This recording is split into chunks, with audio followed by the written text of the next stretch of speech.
because non-Arabs are hardly present. The conference met. The conference decided that the Khilafah was an essential part of the deen, that it was bid'ah and haram to abolish it, that the Khilafah must be restored, but we don't know how to do it. So let's go back home and come back after 1 year. That was the decision. We don't know how to do it. But in Mecca, you had the most successful representation of the entire world of Islam, because Britain really went to work on it.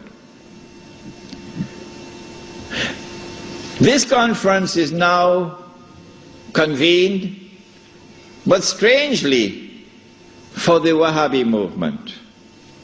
Strangely for the Wahhabi movement, which is a religious movement, which declares that it is bringing back the original Islam and removing all the extraneous things which had been added and cutting out all the shirk. So this is the real Islam. Well, then how come you don't even have the subject of the Khilafah in your agenda for your conference? We asked the Wahhabi movement, give us an answer. There is no answer. The answer is that the Wahhabi-Saudi alliance is now perpetrating a gigantic, a massive betrayal of Islam in abandoning the Khilafah. And so the conference takes place. But the subject of the Khilafah is not even on the agenda of the conference. Instead, Abdulaziz ibn Saud approaches the conference twice, himself in person, and he asks the conference to recognize him as Al-Malik. That his rule should be recognized over the Hijaz. When the conference had heard His Majesty the King on both occasions, and the conference is now sitting down to discuss the matter, shall we recognize Saudi Wahhabi rule over the Hijaz? The leader of the Indian Muslim delegation jumped up to speak first. He spoke first. His name was Maulana Muhammad Ali Jawhar. He got up and he told the king, get lost. We'll never do that. As soon as the leadership of the Indian Muslim delegation had established its position of rejecting the claim of the Saudi Wahhabi leadership for sovereignty and control over the Hijaz, the rest of the delegates couldn't say, That was the power of a man who knew Islam and lived Islam. And so the conference ended without giving to the Saudi Wahhabi rule over the Hijaz recognition. They decided that they'll meet every year, but that was the last time they ever met. This then was the response of the world of Islam to the abolition of the Khilafah. In 1930, I think, or 31, Hajj Amin al-Hussein in Jerusalem felt that the ominous advance of the Jews in the Holy Land required a response from the world of Islam. So he sought to reconvene the conference in Jerusalem. But it was a new conference. It gave it a new name in 1930 or 31. They call it the Al-Aqsa Conference, or the Mu'tamar al-Am. And this conference also met in 1930-31, but you're meeting to establish Darul Islam in a territory which is under British rule. Nothing could be more foolish than that. How can you restore Darul Islam when you're meeting in a territory which is under British rule? And you have to get permission from the British government to hold your conference. So the conference ended without being able to do anything about it. Since then to this day, there has been no effort, no significant effort on the part of the world of Islam to restore the Khilafah. Why? Simple. Because you cannot restore the Khilafah unless and until you can liberate the Hijaz, Makkah and Medina. You can't do that. when the Hijaz, the security of the Hijaz is underwritten by Uncle Sam?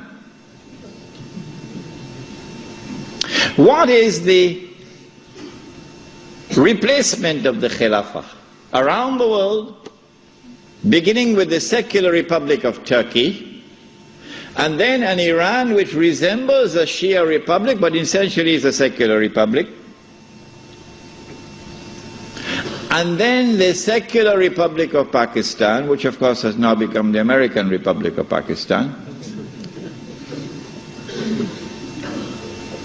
And then in 1933, the Republic of Saudi Arabia, but they're parading as a monarchy, but it's actually a secular state, because it has all the trappings of a secular state. A secular state has territorial sovereignty. The state of Saudi Arabia has territorial sovereignty. A secular state has citizenship. Once upon a time when I went to Mecca, I was Muslim. And the only difference between me and my fellow Muslim who was resident in Mecca was that I was Musafir and he was Sakin. Other than that, we're the same. But now, I am a foreigner. If this is not bid'ah, I should change my name. I am now a foreign national. And they are Saudis. And all the oil that Dajjal discovered underneath the soil belongs to them. They own it. So what about Abdulaziz ibn Saud's proclamation that this entire land belongs to the world of Islam? That's forgotten. That's why they hate me for reminding you of these things. The entire world is now embraced, the entire world of Islam is now embraced by the modern secular state. Now let me say to you before I leave Australia, any Muslim, whenever I talk on two subjects, a lot of people now begin to behave strangely towards me.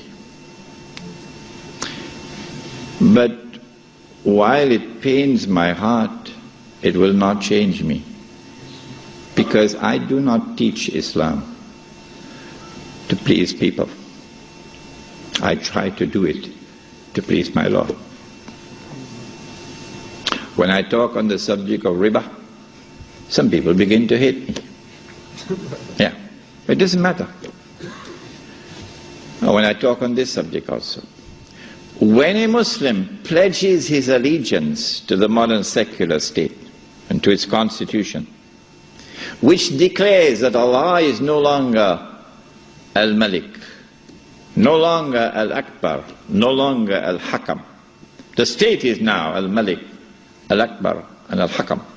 And the state can make halal what Allah made haram. When a Muslim pledges his allegiance, and you've got to do that to get citizenship. Oh yeah. Can't get a US passport without pledging allegiance. When you do that, you commit shirk. If you don't believe me, no problem. No problem. When you reach the grave, then you will see. When a Muslim goes and votes in the elections to constitute the government which will preside over this shirk, you enter into shirk. But if you don't believe me and you want to go and vote in the elections, I am not stopping you. So don't let there be any bad blood between us. I'm not stopping you. But when you enter in the grave and you find that you've entered into shirk, do not plead ignorance. That's all. Stand up like a man and take it on that day. This is now the universal shirk that the Prophet ﷺ had prophesied. He said the time would come when shirk will be everywhere, be so difficult to recognize it. However, as difficult as it would be to recognize a black ant on a black stone on a dark night. So if you did not recognize it before this lecture, don't be surprised, but now you know. This universal Secular state is now used to embrace all of mankind, including the world of Islam, in political globalization. So that eventually you have one government over all of mankind. Eventually the Jews will now rule the world using that structure. That's about to happen. We already made significant progress towards that day. When you read this book, Jerusalem in the Quran, which I believe is the first and only book on the subject, because you couldn't write this book before 1948. Nobody could write it before 1948. Not in 1400 years of this history. In fact, it was difficult to write this book in 1948. It's easy to write it now, but difficult to write it at that time. When you read this book, then you'll understand why it is I say that we are now located at that moment in time when one ruling state is about to give way to another. That the state of Israel is about to replace the United States as the ruling state in the world. The state of Israel is about to replace the United States as the ruling state in the world. When Israel takes over from the United States with that big war which is about to take place, and the American economy collapses and the US dollar collapses and all the paper money in the world collapses, and this is going to be my lecture next Wednesday, inshallah, on Islam and the international monetary system. Please come to it. Then we see that transfer of power. Israel takes control of the oil, for example, of the Middle East. When Israel becomes the ruling state in the world, then the Jews will say, the golden age has come again. The prophecy is being fulfilled. But they're being deceived in the grandest and most magnificent deception mankind has ever witnessed. No, this is not the golden age. You have been deceived by Al-Masih al-Dajjal. Israel will rule the world for a day which is like a week. If you disagree with me, you say, we never heard this before. Our sheikhs who taught us Islam, they never talked about this, so you must be wrong. My response is wait and see. That's all. I don't have to say anything more than that. How long will a day which is like a week last? How long? How long will Israel rule the world? And what will be our predicament during that time? This is what I spoke about last night. You cannot establish Islam at the macro level, so go ahead and establish at the micro level. The jihad is already in force to liberate the Holy Land. No one can stop that jihad. No one can stop it. The jihad is already in force to liberate the territory from where the army will come, from Khorasan. No one can stop that jihad. When you see that army coming from Khorasan, the Prophet said, go and join that army, even if you have to crawl over ice. Because no one will be able to stop that army until it reaches Jerusalem. When a day which is like a week has come to an end, and we will know that because the water in the Sea of Galilee would have dried up. That is the time when these events are now going to take place. The advent of Imam al-Mahdi, Dajjal appearing in a day which is like our day, so we'll see him as a Jew, etc., and the Son of Mary coming down. There are some of you who have become a bit uncomfortable with my statement that I said it would be perhaps within the next 50 years. And I went on to say, I can be wrong. If this statement is uncomfortable to you, I can make another statement which means exactly the same thing. Exactly the same thing. I can say that I expect the Sea of Galilee to dry up in about 50 years. I hope you'd have no objections to that. Huh? But it's the same thing. Because it is when the water in the Sea of Galilee dries up that the Son of Mary will come back down. Go and read your Sahih Muslim. It is at that time, and go and notice the water level in the Sea of Galilee now. It is lower than it has ever been before in history, and Lebanon is about to take water out of the river. What's the name of the river? Litany? Huh? Whatever is the name of the river. Lebanon is about to take water out of that river, and Israel is saying, if you do that, we're going to wage war against you. Why? Because that water runs into the Sea of Galilee. Yes. And so the hadith of the Prophet Muhammad ﷺ is now moving to center stage.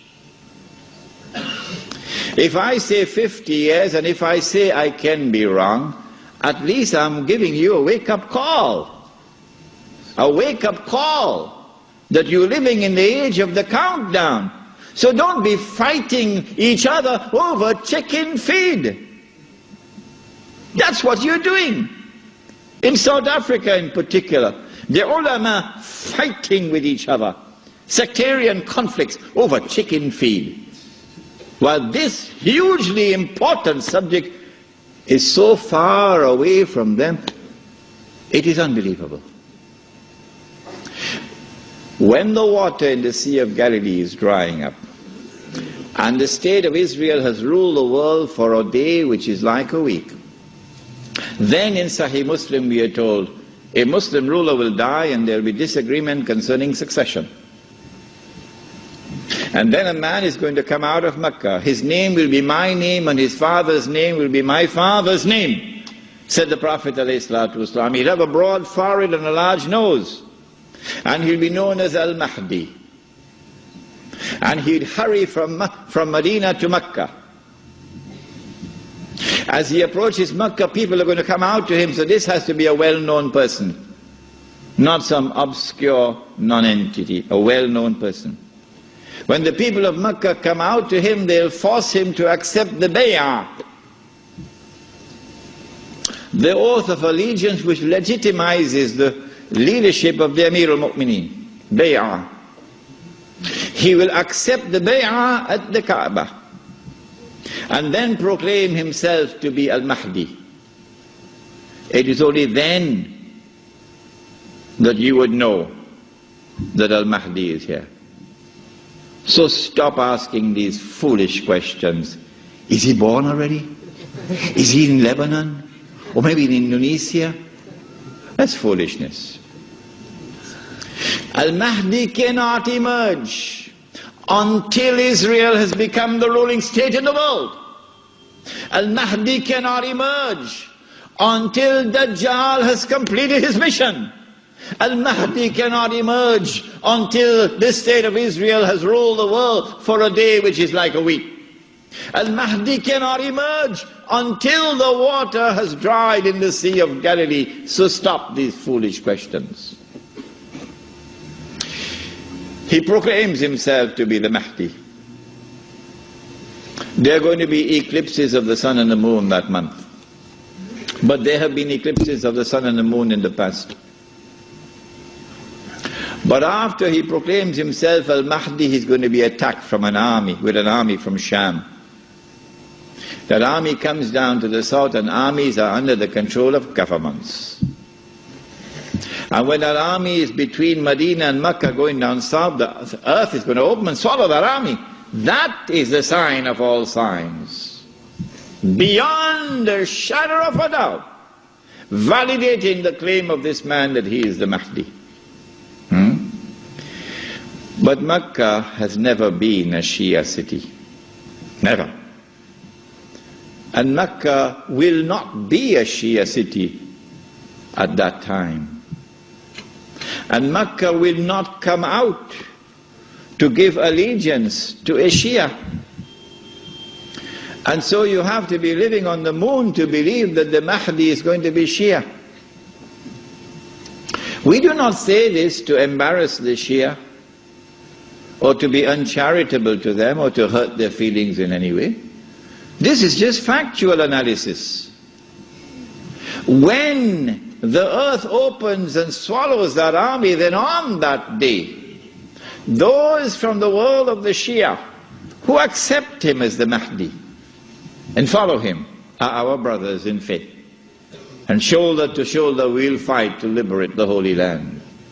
But those from the Shia, and we anticipate that there will be those who will now reject him as the Mahdi because he is not Shia.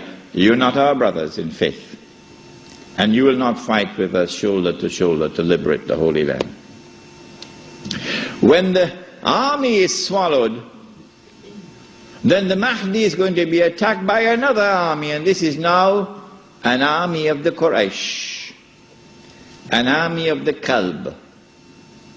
And remember that armies are under the control of governments. The Mahdi will defeat this army, and when an army is defeated, that is the end of Saudi Arabia. Goodbye to bad rubbish. Goodbye to bad rubbish. Let it be recorded in my book tonight. Let it be recorded in your book tonight. Goodbye to bad rubbish. The most monstrous betrayal of Islam ever committed in history, committed by those who control that state. Now Darul Islam is restored. Yeah, this is Islam, not that. And let it be clear that there are so many Salafi Muslims in Saudi Arabia, in prison, because they too are struggling for the same thing that I am struggling, to liberate that land. Let it be clear that there's a man like Sheikh Safar al-Hawali, who is at the forefront, intellectually, spiritually, and theoretically, at the forefront. I benefited from his thought. And so, do not remain with this sectarian conflict and describe that masjid, Salafi masjid, this one Sunni masjid, this one Indonesian masjid, that one Malay masjid. I thought the masjid was the house of Allah. Has it changed?